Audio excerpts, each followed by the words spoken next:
নমস্কাৰ বন্ধুসকল, আজি বহুত নামত ভিডিঅ' এটা কৰিব লৈছোঁ। বহুতে সুধি আছিল পোৱালি কেনেকৈ বেছিকৈ পাব পাৰি। তো আজি মই গাহৰিজনী ক্ৰছ দিয়াই আছোঁ।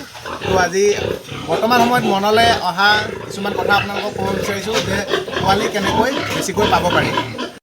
প্ৰথম কথাটো হ'ল পোৱালি বেছিকৈ পাবলৈ হ'লে গাহৰি দুয়োটাই প্ৰাপ্তবয়স্ক হ'ব লাগিব। অৰ্থাৎ আমি সাধাৰণতে ক'ব বিচাৰোঁ যে 7 মাহ বয়স আৰু 70 কেজি ওজন হ'লে এজনী গাহৰি বা এটা আধাক ক্ৰছ দিবলৈ উপযুক্ত হয়। কিন্তু 7 মাহ বয়স বা 70 কেজি ওজনত যদি আমি গাহৰিহাল ক্ৰছ দিওঁ তেনেহ'লে পোৱালিৰ সংখ্যাটো যথেষ্ট কম পোৱা যায়। মোৰ অভিজ্ঞতাৰে মই ক'ব বিচাৰিছোঁ যে তেতিয়া আমি খুব বেছি 8 বা 9টামান পোৱালিহে পাওঁ। গতিকে পোৱালি অধিক পাবলৈ হ'লে প্ৰথম কথাটোৱে হ'ল গাহৰিহাল অন্ততঃ 8ৰ পৰা 9 মাহ বয়সৰ হ'ব লাগে আৰু ওজনো ঠিক তেনেকৈ প্ৰায় 90 কেজিৰ আশে পাশে হ'ব লাগে। 90 কেজি ওজন আৰু প্ৰায় 8-9 মাহ যদি বয়স হয় তেনেহ'লে প্ৰথমবাৰতে পোৱালি 11ৰ পৰা 12টা বা তাতোতকৈ অধিক পোৱাৰ সম্ভাৱনা থাকে। যিহেতু 7 মাহ বয়সত 70 কেজি বা আমি যদি ধৰোঁ 9 মাহ বয়সত 90 কেজি, তেনেহ'লে এই 2 মাহত গাহৰিহালে বহুত বা গাহৰিজনীয়ে বহুত বেছি টকাৰ দানা নাখায়। গতিকে 2 মাহ যদি আমি তাইক দানা খুৱাওঁ, যদি 2000কৈ 4000 টকাও যদি দানা খায় তেনেহ'লে 4টা পোৱালি যদি বেছি দিয়ে তেনেহ'লে সেই 24ৰ পৰা 25,000 টকা দি যাব। অৰ্থাৎ আমি সেইকাৰণে পোনে 7 মাহ বয়সতে ক্ৰছটো নিদি যদি আমি 8 বা 9 মাহলৈ অপেক্ষা কৰোঁ তেনেহ'লে তাৰ পৰা আমি অধিক পোৱালি পাব পাৰোঁ বা আমি লাভৱান হ'ব পাৰোঁ। গতিকে প্ৰথম কথা হ'ল গাহৰিহাল উপযুক্ত বয়সৰ হ'ব লাগিব আৰু এনেকুৱা নহয় যে অধিক চৰ্বিজাতীয় গাহৰি হ'লেও বা বোলে 7 মাহতে 100 কেজি হৈ গ'ল, তেনেকুৱা গাহৰি অধিক চৰ্বি থকা গাহৰিও কিন্তু পোৱালিৰ সংখ্যাটো কম হ'ব। গতিকে ওজন আৰু বয়স সঠিক হ'ব লাগিব প্ৰথম কথা। ইয়াৰ পিছত আৰু বিভিন্ন খিনি কথাই ক্ৰিয়া কৰে। গাহৰিজনীক আপুনি ভিতৰত অহাৰ আগত কেনেধৰণে খাবলৈ দিছে, কেনেকুৱা ধৰণৰ পুষ্টিকৰ খাদ্য দিছে, সেইখিনিৰ ওপৰত যথেষ্টখিনি নিৰ্ভৰ কৰে। গতিকে গাহৰিজনীক খুব সুষম খাদ্য যাতে তাই খাবলৈ পায় সুন্দৰভাৱে। মূল কথা কেইটামান হ'ল, তাৰ ভিতৰতে 1 নম্বৰ হ'ল আপোনাৰ গাহৰিজনীক ক্ৰছ দিয়াৰ পিছতে আমি ধৰক দিনটোক এজনী গাহৰিক 2 কেজিকৈ দানা দিওঁ। কিন্তু যিদিনাখন আমি ক্ৰছ দিলোঁ, ক্ৰছ দিয়া দিনাখনৰ পৰাই আমি কি কৰিব লাগিব, তাই দানাৰ পৰিমাণটো কমাব লাগিব। অৰ্থাৎ তাই পেটটোত যদি আমি ফুল পেট আকৌ দানাই খুৱাই দিওঁ তেনেহ'লে গৰ্ভত ইউট্ৰাছটোত গৈ পোৱালিবিলাকৰ স্থিতি ল'বলৈ মানে অসুবিধা হয়। গতিকে কথাটো হ'ল যেতিয়া ছাৰ্ভিচ দিয়া হয় তাৰ পৰা 4 নম্বৰ দিনাত এহেঁতি ছাৰ্ভিচৰ পৰা গৈ ইউট্ৰাছত নিজৰ অৱস্থান গ্ৰহণ কৰে। গতিকে আমি এই দিনকেইটা প্ৰথমৰ প্ৰায় 15টামান দিন যাতে দানা পৰিমাণটো কমাই দিওঁ সেইটো খুব গুৰুত্ব দিবলগীয়া কথা। কাৰণ প্ৰথম ক্ৰছ দিয়াৰ পৰা 15 দিনলৈকে আমি যদি দানা 2 কেজি দি আছিলোঁ তেনেহ'লে আমি তাক সেই 2 কেজি দানাটোকে হয়তো আমি দিনটোত 3 ভাগ কৰি দিব লাগে, অন্যথা আমি আধা কেজি দিনটোত দুবাৰে দিওঁ লাগে। 2 কেজি দানাক আমি সম্পূৰ্ণ আধালৈ লৈ আহিলোঁ 1 কেজি দিওঁ, 1 কেজি দিম আৰু সেই 1 কেজিটো ৰাতিপুৱা আধা কেজি আৰু গধূলি আধা কেজি কৰি পেলাই কমচে কম 15 দিনমানলৈকে তেনেকৈ আমি আধা পেটীয়াকৈ তেহেঁতক দানাটো দিলে পেটত পোৱালিৰ পৰিমাণটো সংখ্যাটো বৃদ্ধি হোৱাৰ সম্ভাৱনাই বেছি থাকে। এই বুলিয়ে আমাক অভিজ্ঞ ব্যক্তিসকলে যেতিয়া আমাক পৰামৰ্শ দিছিল বা আমাক ট্ৰেইনিঙৰ সময়ত বিশেষজ্ঞসকলে জনাইছিল। গতিকে আমি এইটো কথা সদায় মন কৰিবলৈ কওঁ, ছাৰ্ভিচ দিয়াৰ দিনাৰ পৰা অন্ততঃ 15 দিনলৈ দানাৰ পৰিমাণটো যাতে আধা কৰি দিওঁ। ইয়াৰ উপৰিও সেই সময়খিনিত মিনাৰেল মিক্সাৰ, কেলছিয়াম, আইৰণ এইখিনি পৰ্যাপ্ত পৰিমাণে সিহঁতক প্ৰেগনেঞ্চি পিৰিয়ডটোত ভাল ধৰণে আমি খাবলৈ দিব লাগিব বা ক্ৰছ দিয়াৰ আগতো সেইখিনি উপযুক্ত আৰু সঠিক পৰিমাণত দিব লাগিব। তেতিয়া আমি কি হ'ব, পোৱালিৰ সংখ্যাটো বৃদ্ধি হ'ব।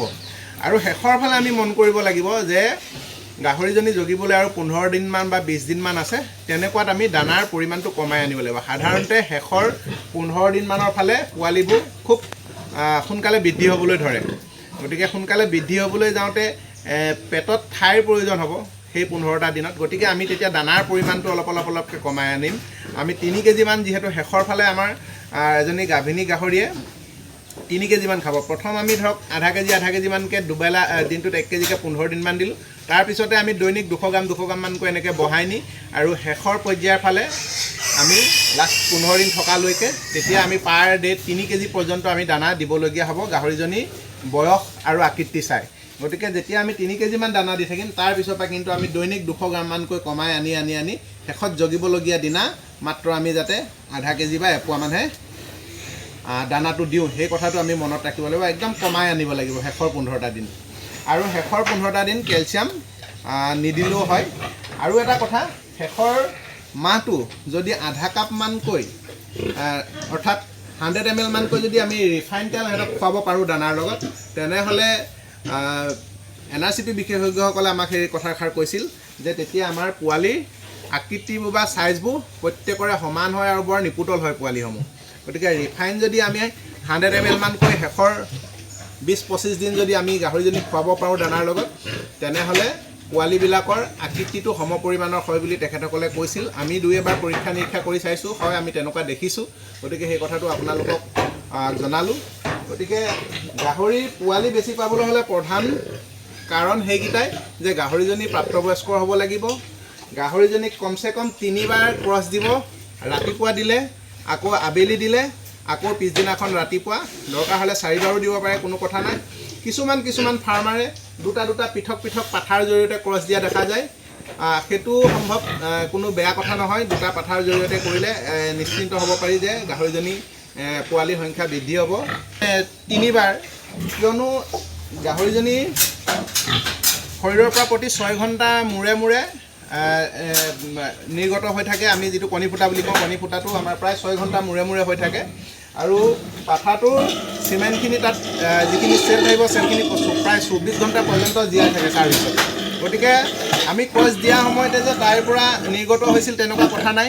গতিকে আৰু গাহৰিজনীৰ পৰা 6 ঘণ্টাৰ মূৰে যিহেতু নিৰ্গত হৈ থাকে বুলি কয়, গতিকে আমি নিশ্চিন্ত হ'ব পাৰোঁ যে এবাৰ ছাৰ্ভিচ দিলেও পোৱালি হোৱাৰ অৱকাশ থাকে।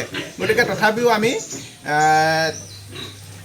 3 বাৰ যদি দিব পাৰোঁ তেতিয়া ভাল হয়, যিহেতু তাই 6 ঘণ্টাৰ মূৰে কণী ফুটা কাৰ্যটো সংঘটিত হৈ থাকে। গতিকে তেতিয়া কি হ'ব, তাইক যিমান বাৰে হেৰি হ'ব সিমান বাৰে ভাল একদম শক্তিশালী চেলবিলাকত আমি পোৱালিসমূহ হোৱাৰ সম্ভাৱনা থাকে। গতিকে পোৱালিৰ পৰিমাণটো বৃদ্ধি পাব। গতিকে ন্যূনতম যাতে 3 বাৰমান দিব পাৰি, এই কথাটো মন কৰিব। আৰু ছাৰ্ভিচটো যাতে খুব সুন্দৰভাৱে হয়, কমচে কম 15 মিনিটমানলৈকেও হয়, কিন্তু 7-8 মিনিট বা 5 মিনিট সময় যাতে ভালকৈ ছাৰ্ভিচ হয়, সেই কথাটো আপোনালোকে গুৰুত্ব দিব লাগিব। খুব সুন্দৰভাৱে পাঠাটোৱে যাতে নিজেই নামি আহে।